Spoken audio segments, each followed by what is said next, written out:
오늘의 말씀은 예수님께서 중풍병자를 고치신 사건입니다.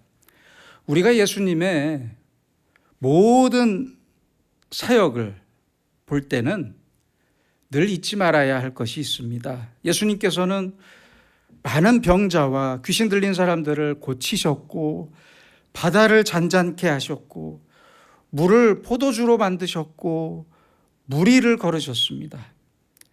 이러한 모든 예수님의 사역을 보고 들을 때마다 우리가 잊지 말아야 할 것이 있는데요. 그것은 예수님이 누구시냐 하는 것입니다.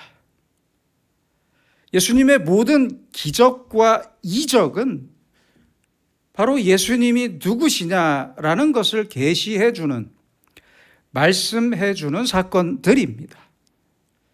예수님의 모든 이적은 말씀으로 나타난 사건임과 동시에 사건으로 나타난 말씀입니다. 예수님의 모든 이적의 사건 속에는 항상 설교가 있고 깊은 신학이 담겨 있습니다. 예수님의 이적은 하나님의 말씀으로 이루어진 사건이고 말씀을 들려주는 사건입니다. 우리는 이 사실을 항상 잊지 말아야 합니다. 이러한 모든 이적이 말씀하는 하나의 결론은 바로 예수님이 누구이신가입니다. 예수님이 누구시냐는 사실을 사람들이 잘 알게 하기 위한 것입니다. 그래서 8절에 보시면 이런 권능을 사람에게 주신 하나님께 영광을 돌리니라. 이런 권능은 무엇입니까? 6절에서 예수님께서 설명해 주십니다. 인자가 세상에서 죄를 사하는 권능, 죄를 사하는 권능이 있는 줄을 너희로 알게 하려 하노라. 예수님은 인간의 죄를 사하는 권능이 있다. 이 사실을 말씀하시기 위해서 바로 오늘의 사건이 있었던 것입니다. 목사가 되기 위해서는 자기가 속한 교단에서 목사고시라는 시험을 보게 됩니다. 우리 교단의 목사고시 시험 문제 중에는 이런 문제가 있습니다. 예수가 하나님이시라는 증거가 무엇인가? 무엇이겠습니까? 여러분은 이 문제에 뭐라고 답을 하시겠습니까? 예수가 하나님이시라는 결정적인 증거는 무엇입니까? 병자를 고치신 것입니까? 귀신을 쫓아내신 것입니까? 바람과 바다를 잔잔케 하신 것입니까? 그걸로는 한참 부족합니다. 부족해요. 아무리 죽었던 나사로를 살리셨더라도 그걸로는 하나님이라는 증거가 될 수 없습니다. 예수님께서 하나님이시라는 가장 결정적인 증거, 그 첫 번째 증거는 바로 인간의 죄를 용서할 수 있는 권세입니다. 바로 그것입니다. 예수님은 인간의 죄를 용서할 수 있는 권세가 있어요. 2절로 3절입니다. 예수께서 그들의 믿음을 보시고 중풍병자에게 이르시되 작은 자야 안심하라. 내 죄 사함을 받았느니라. 어떤 서기관들이 속으로 이르되 이 사람이 신성을 모독하는도다. 모독하도다. 인간이 생각해 보세요. 인간이 아무리 회개하고 뉘우치고 사람들끼리 서로 진심으로 사과하고 용서한다고 해서 그 죄를 하나님께도 용서받을 수 있는 것이 아닙니다. 그렇잖아요. 그럴 수는 없어요. 사람이 사람의 죄를 깨끗하게 없앨 수는 없는 거예요. 그렇잖아요. 사람의 죄를 사할 수 있는 권세는 오직 하나님에게만 있기 때문입니다. 하나님만의 권세예요. 인간의 모든 죄는 하나님께 짓는 것이기 때문에 하나님께서 용서하셔야 용서가 되는 것이지 사람들끼리 서로 용서하거나 법적인 형벌을 받았다고 그 사람의 죄가 없어지는 게 아니라는 말씀입니다. 그래서 오늘 말씀 2절에서 내 죄사함을 받았느니라 라고 말씀하셨던 것이 바로 예수님이 하나님이시라는 결정적인 증거가 됩니다. 이렇게 내 죄사함을 받았다라는 예수님의 말씀에 서기관들은 아주 당혹스러워합니다.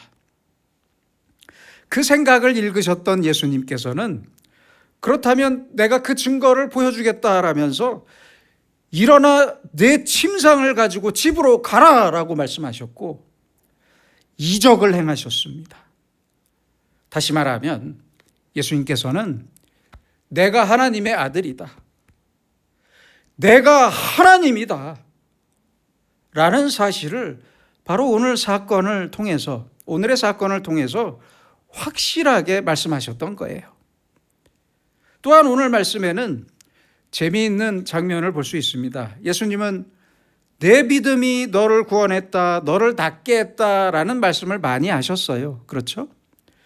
이렇게 인간의 믿음은 하나님의 능력이 이 땅에서 이루어지는 가장 확실한 그릇이 됩니다. 그래서 우리는 하나님을 향해 믿음의 손을 내밀어야 합니다. 믿음의 그릇이 있어야만 복을 받을 수가 있습니다. 이 믿음의 그릇은 분명히 사람의 것이며 이 믿음의 그릇이 있어야만 병도 고칠 수 있고 귀신도 쫓아낼 수 있고 하나님의 은총을 받을 수 있는 거예요.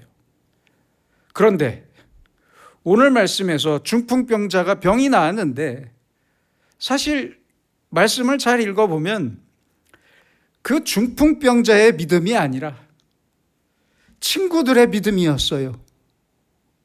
그렇잖아요.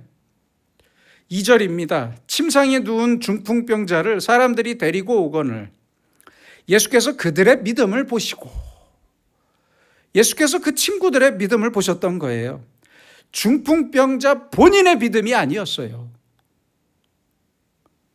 침상을 짊어지고 나온 참 대단하죠. 그 친구의 침상을 들고 짊어지고 나온 친구들의 믿음을 보셨어요.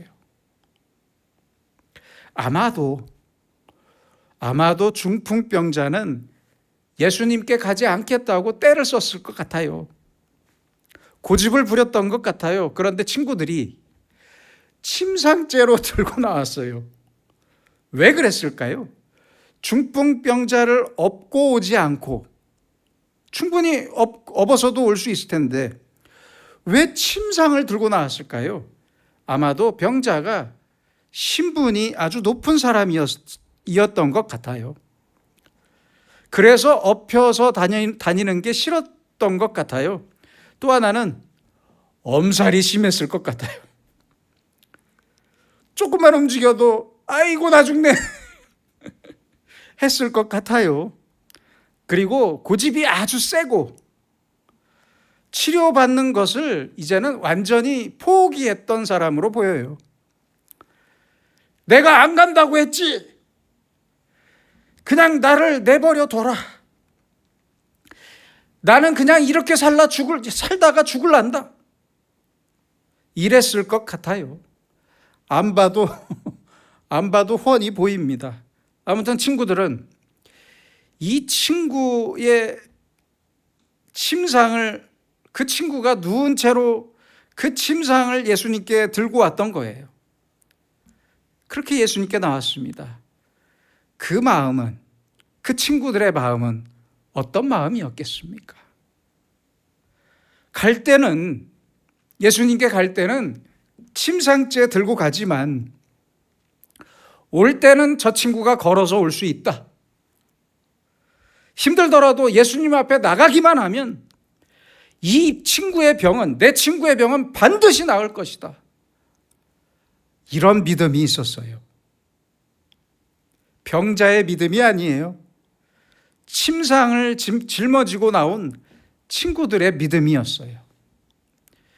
이제 우리는 이 말씀을 깊이 생각해야 합니다. 아버지의 믿음으로 자녀가 복을 받습니다. 그렇잖아요? 어머니의 믿음과 기도로 온 가족이 복을 받아요. 그게 사실이에요. 또한 자녀의 믿음으로 부모가 복을 받기도 하고, 오늘의 말씀처럼 친구의 믿음으로 친구가 복을 받아요. 지금도 그런 모습은 잘 볼 수 있습니다. 오늘의 중풍병자도 친구들의 믿음으로 다시 살아날 수 있었던 거예요. 예전에 제가 개인적인 말씀이라 죄송하지만 제가 20대일 때, 어렸을 때 제 친구가 이런 말을 했습니다. 아직도 계속 만나는 제 소중한 친구이고 항상 제 기억에 남아있는 말인데요. 사귀고 싶거나 이성을 사귀고 싶거나 결혼하고 싶은 이성에게 단 한 명의 친구도 없다면 포기하는 게 맞다. 그리고 친구가 있다면 그 친구들을 보고 결정해도 늦지 않다. 아주 참 멋진 말을 하더라고요. 그래서 제가 그랬습니다. 그럼 자네는 나 때문에 걱정이 없겠네. 여러분, 친구가 누구인지가 대단히 중요합니다. 예수를 처음 믿는, 교회에 처음 나오는 사람들도 신앙생활이 모범적인 사람과 사귀면 올바른 신앙생활을 하기가 쉬워요. 그렇잖아요. 반대로 말하면 내가 올바른 신앙생활을 하면, 내가 올바르게 신앙생활을 하면 그 복이 나에게서만 그치는 것이 아닙니다. 나에게서만 그치는 게 아니에요. 나의 복을 내 가족과 그리고 내 친구와 내 이웃, 다른 여러 사람과 공유하게 됩니다. 참 놀라운 일이에요. 그리고 감사한 일이죠. 그런데 교회에 처음 나와서 사귄 사람이 주일에 비가 오면 놀러 가지 못하니까 교회에 나오고 날 좋으면 교회에 안 나오고 놀러 가는 사람이라면, 그런 사람을 교회에서 처음 사귀었다면 그 사람의 신앙생활은 문제가 될 수밖에 없어요. 그렇잖아요. 그런데 교회에 나와서 사귄 친구가 비가 오나 눈이 오나 교회에 빠지질 않아요. 항상 먼저 나에게 전화를 해줘요. 이런 사람과 같이 신앙생활을 하다 보면 믿음과 복이 전염되거든요. 전염돼요. 그래서 어떤 친구를 사귀느냐는 것은 아주 대단히 중요한 문제이고 내 신앙의 운명이 달린 문제이기도 합니다. 오늘의 중풍병자는 그 친구들의 믿음으로 구원을 받았어요. 그렇잖아요. 그렇다면 이 중풍병자에게는 믿음이 아예 없었을까요? 제 개인적인 생각에는 중풍병자도 나오기는 정말 싫어했겠지만 예수님의 얼굴을 직접 대면하는 순간부터 그 마음에 작은 믿음의 싹이 피어났을 것으로 생각합니다. 분명히 그랬을 것 같아요. 예수님께서 이제 중풍병자에게 말씀하십니다. 작은 자야, 안심하라. 내 죄 사함을 받았느니라. 전통적으로 이스라엘 사람들은 모든 개인적인 불행과 병은 그 사람의 죄 때문이라고 생각했습니다. 전통적으로 그렇게 믿어왔어요.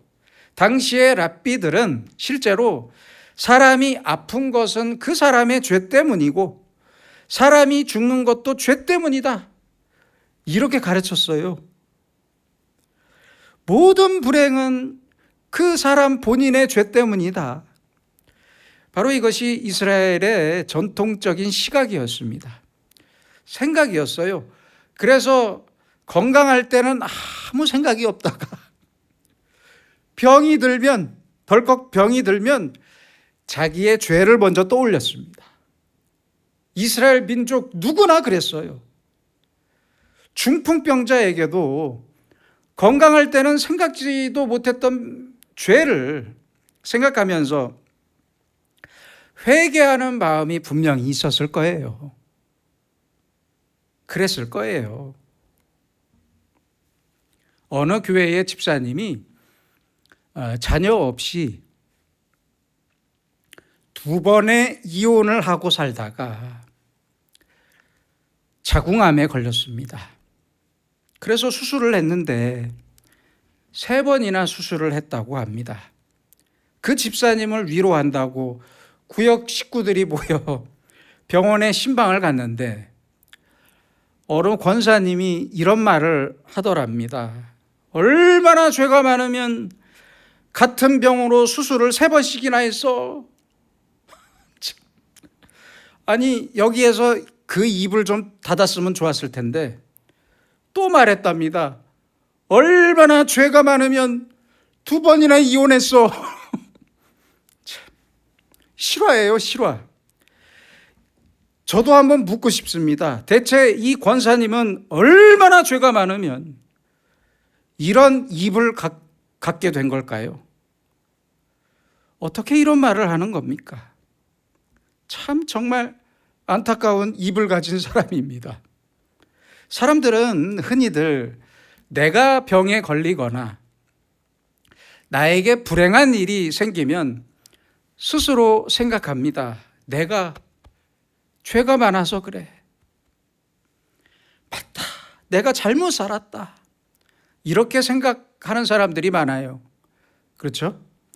그런데 당장 남이 나에게 당신 죄 때문에 그래.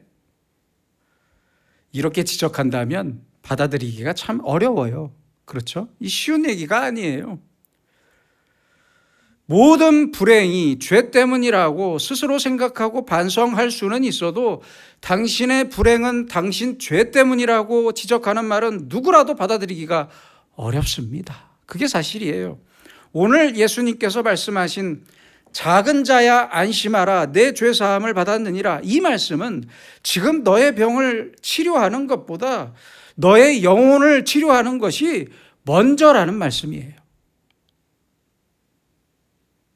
우리는 오늘 이 예수님의 말씀에 겸손해야 합니다. 겸손해야 해요. 그렇습니다. 하나님, 저는 죄인일 뿐만 아니라 이런 모든 고난을 당해도 할 말이 없는 사람입니다. 바로 이것이 올바른 회개의 모습입니다. 누가복음 23장 39절에는 예수님과 함께 십자가에 달린 2명의 강도가 등장합니다. 그 중에 한 명은 네가 십자가에 못 박힌 예수님을 향해서 네가 그리스도가 아니냐, 너와 우리를 구원하라, 이렇게 말했지만 다른 한 명은 우리가 행한 일에 상당한 보응을 받는 것이니 이에 당연하거니와 이 사람이 행한 것은 옳지 않은 것이 없느니라 라고 말했습니다. 우리는 우리가 죽을 죄를 지었기 때문에 죽는 거다. 그러나 예수님은 아니다. 이렇게 말했던 거예요. 죽을 짓을 한 사람도 할 말은 많아요. 할 말이 많더라고요. 나만 죄인입니까? 나보다 더 큰 죄인들도 많은데 왜 하필 나만 죽어야 하는 것입니까? 그러나 강도 중에 한 명은 말합니다. 내가 죽는 것이 당연하다. 바로 이것이 회개입니다. 회개예요. 예수님께서 너의 병보다 너의 죄가 더 큰 문제다, 이렇게 말씀하셨던 거예요. 이렇게 말씀하실 때 중풍병자는 말이 없었어요. 보세요. 아무 말도 못하고 있잖아요. 교만했던 사람이 그 사실을 자신이 죄인이라는 사실을 깨끗이 인정했던 거예요. 예수님의 권능 앞에 깨끗이 자기의 죄를 인정하고 수용했어요. 그래서 죄사함을 받았던 거예요. 그래서 병을 고쳤던 거예요. 친구와 많은 사람들이 주위를 둘러싸고 있었어요. 창피했겠잖아요. 얼마나 창피했겠어요. 죄인이라고 하는데 친구와 그 많은 사람들 앞에서도 깨끗이 인정했어요. 어쩌면 중풍병자는 자기의 죄를 인정받기 싫어서 예수님께 나오지 않았던 것 같습니다. 그렇잖아요. 그러나 이제 예수님 앞에 나와서 깨끗이 인정했습니다. 바로 이것이 회개입니다. 겸손한 회개입니다. 중풍병자는 이렇게 말할 수도 있었어요. 아니 당신이 뭔데 내 죄를 용서한다는 겁니까? 그러나 그렇게 말할 수도 있었겠지만 그는 아무런 말을 하지 않았습니다. 다시 말하면 내 죄사함을 받았느니라라는 예수님의 말씀을 그대로 믿고 그대로 받아들였어요. 이것은 예수님 옆에서 비아냥대는 서기관들과는 달리 예수님을 하나님으로 인정했다는 의미가 됩니다. 죄사함을 받았다는 것을 인정했잖아요. 여러분, 하나님께서 내 죄를 용서하셨다는, 내 죄가 깨끗이 사함 받았음을 믿는 것, 겸손히 믿는 것, 이것이 바로 구원의 은총을 받는 최초의 출발점이 됩니다. 잊지 마세요. 이 출발점은 매일 반복되는 것입니다. 우리는 이러한 회개와 용서를 통해 날마다 하나님의 은총을 받으며 살아야 합니다. 하나님께서는 우리를 분명히 이미 용서하셨습니다. 그런데 용서받은 나를 내가 용서하지 못해요. 그렇잖아요. 용서받은 저 사람을 내가 용서하지 못해요.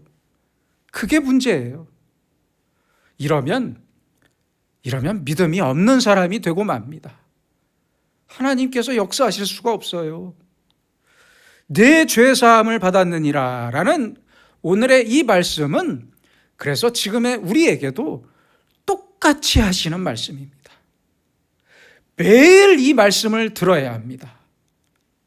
우리는 날마다 바로 이 예수님의 말씀 앞으로 나가야 하고 회개를 통해 나가야 하고 그래서 죄로부터 날마다 자유인이 되어 살아야 합니다. 중풍병자는 작은 자야 안심하라 내 죄사함을 받았느니라 라는 예수님의 말씀을 듣는 순간 자기의 깊은 죄책감과 절망과 저주의식으로부터 완전히 자유할 수 있었고 중풍병을 이기고 일어날 수 있었습니다. 놀라운 역사였어요. 지금도 똑같은 기적이 있습니다. 왜 없겠습니까? 내 죄사함을 받았느니라. 이 말씀을 믿고 죄의 사슬에서 완전히 자유할 때 나의 병과 나의 불행과 나의 고난은 더 이상 아무 일도 아닙니다. 결론적으로 오늘의 말씀은 예수님이 누구이신가를 잘 말씀해 주고 있으면서 예수님은 분명히 하나님이시고 우리의 죄를 사하시는 가장 큰 권능의 하나님이심을 확실히 증거하는 아주 귀한 말씀입니다.